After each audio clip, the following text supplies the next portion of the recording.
La métropole grenobloise s'implique toujours plus en faveur de l'innovation énergétique et du développement durable.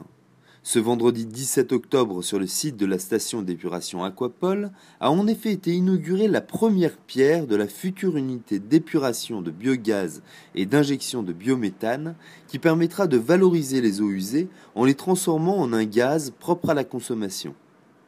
Mais concrètement, comment ça marche ?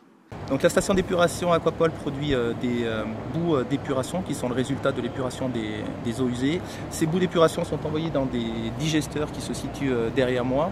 Ces digesteurs produisent du biogaz qui doit être épuré avant d'être injecté dans le réseau de gaz naturel. Deuxième en France après Strasbourg et première en Rhône-Alpes à prendre cette initiative, la métro fait donc un choix ambitieux en faveur de l'environnement qui s'inscrit dans un plan encore plus vaste de modernisation de la station d'épuration Aquapol, initié en 2010 pour un investissement total de 48 millions d'euros.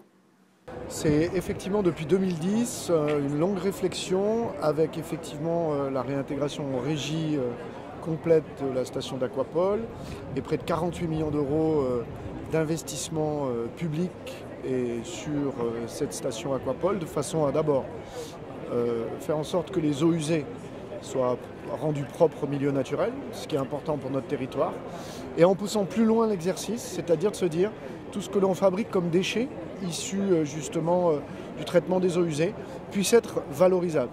En fabriquant ici du biogaz, donc c'est l'usine de méthanisation, fabriquer du méthane à partir de déchets des eaux sales et l'injecter ensuite dans le réseau qui serviront demain pour les bus pour chauffer nos concitoyens.